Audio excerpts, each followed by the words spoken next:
नमस्कार मेरे प्यारे दोस्तों, कैसे हैं आप सभी।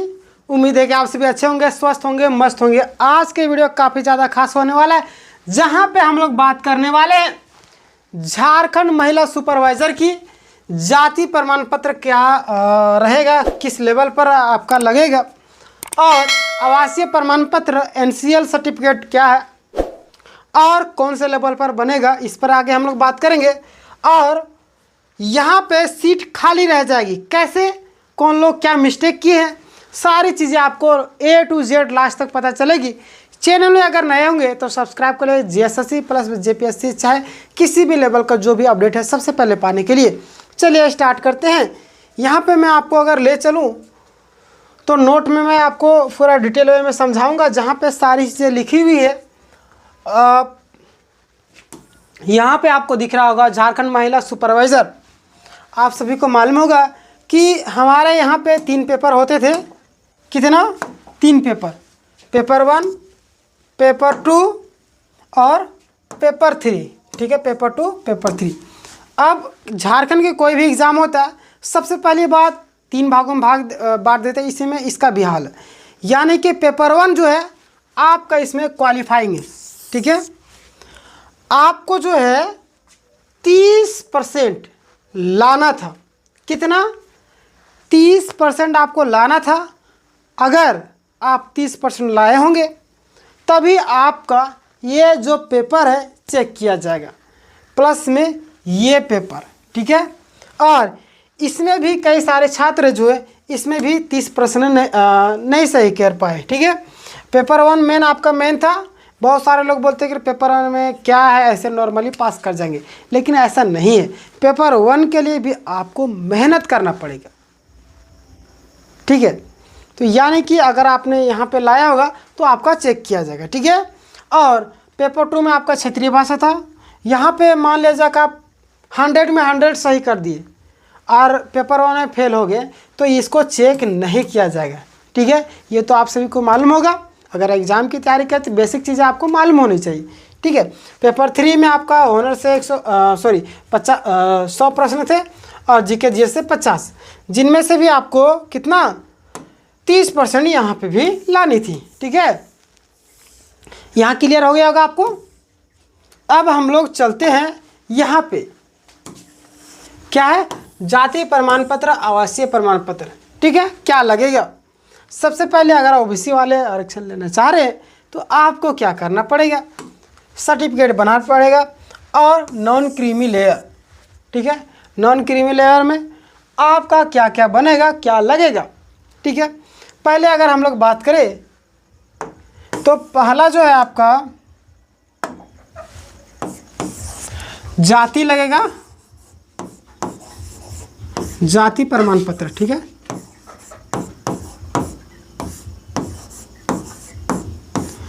दूसरा जो लगेगा आपका आवासीय प्रमाण पत्र।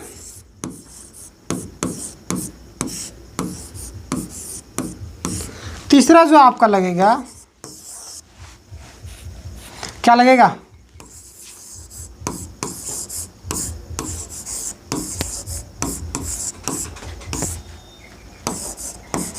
आय प्रमाण पत्र। ठीक है, ये तीनों होने चाहिए। ठीक है, अगला हम लोग बात करें तो ये जो तीनों है होना चाहिए। प्लस में अगर हम लोग बात करें तो हमारा जातीय और आवासीय, ठीक है, जातीय और आवासीय जो है SDO लेवल पे होना चाहिए। ऐसा मैं क्यों बोल रहा हूँ, क्योंकि आप सभी को नौकरी लेना है तो ये नहीं कि आपको शिक्षा वाला बनवा लेना है। ठीक है, आपको नियोजन वाला बनाना पड़ेगा। ठीक है, कैसे, आपको अब जाइएगा साइबर कैफ़े में, वहाँ पे बात कीजिएगा कि ऐसी ऐसी बात है, वो आपको डिटेल वे में समझा देते हैं कि SDO लेवल बनता है, CO लेवल बनता है, और भी किसके लिए, शिक्षा के लिए बनता है, और ये सारी चीज़ें आपको बता देंगे। तो आपको बताना है कि हमको नौकरी लेना है तो हमको नियोजन वाला चाहिए। ठीक है, और यहाँ पे मैं अगर बात करूँ तो रिजल्ट कब आएगा, रिजल्ट आपका मई में बताया गया है। ठीक है, देखिए बहुत सारे छात्र हमें कमेंट कर रहे थे कि डेट आपने बताया नहीं।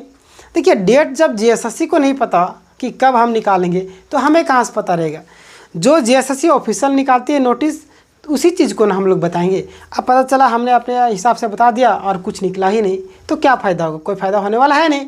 तो यानी कि हम लोग भी कुछ भी चीज़ें बताते हैं आपको, तो कहीं ना कहीं इधर उधर से सोर्स से, या तो जीएसएससी का ऑफिशियल नोटिस है वहाँ से, ठीक है। और बहुत सारे छात्र जो है वो कमेंट के माध्यम से बता रहे थे कि अगर हम लेडीज़ है तो लेडीज़ का क्या होना चाहिए, आरक्षण होना चाहिए। तो क्या होगा, हम पेपर 1 में अगर क्वालिफाई नहीं कर पाए तो ज़रूरी नहीं कि लेडीज़ को बाहर कर दे। यानी कि बहुत सारे छात्राएं जो बोल रही थी कि आरक्षण मिलना चाहिए।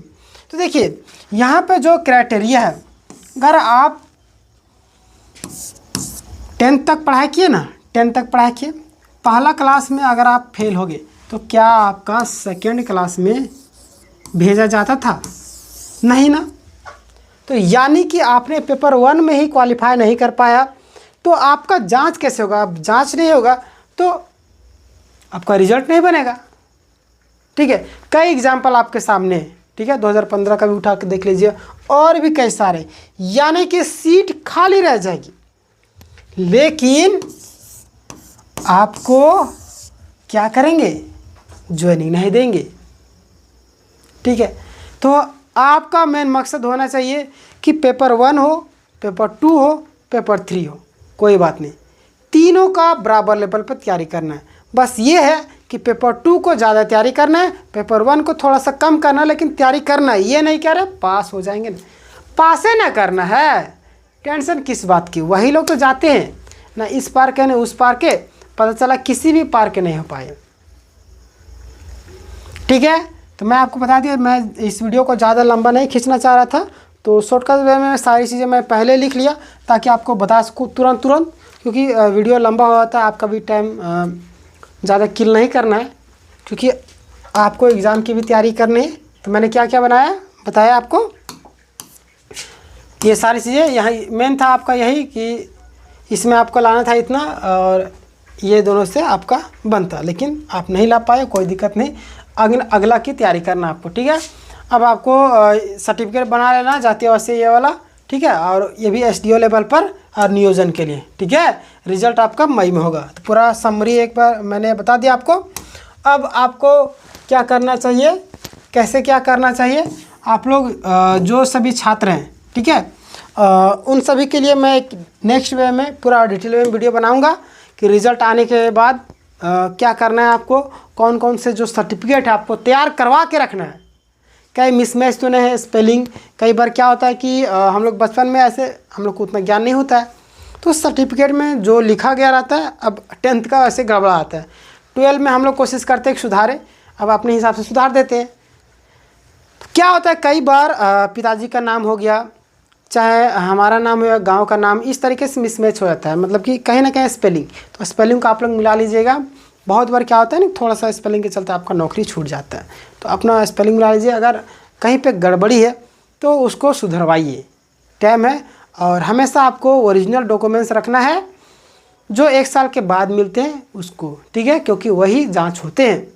बाकी बात आप लोग क्या आ रहा है, कितना नंबर आ रहा है, सारी चीज़ें कमेंट करके ज़रूर बताइए कि आपके अनुमान से कितना आ रहा है, ठीक है। चलिए मिलते हैं नेक्स्ट वीडियो में। अगर आप ऑनलाइन तैयारी करते हैं तो इस चैनल में फ्री ऑफ कॉस्ट तैयारी करवाई जा रही, वो भी 1 रुपया भी आपसे नहीं लिया जा रहा है, ठीक है। तो आप लोग प्लेलिस्ट में जाइए, वहाँ पे आपको secure foundation batch, target batch, सारी चीज़ें चल रही। अगर आप फ्री में PDF चाहिए तो टेलीग्राम से जुड़ना पड़ेगा, टेलीग्राम से जुड़ के रहिए, क्योंकि वहाँ पे आपको लेटेस्ट अपडेट सबसे पहले दी जाएगी, ठीक है। चलिए मिलते हैं नेक्स्ट वीडियो में, अपना ख्याल रखिएगा। जय हिंद, जय भारत।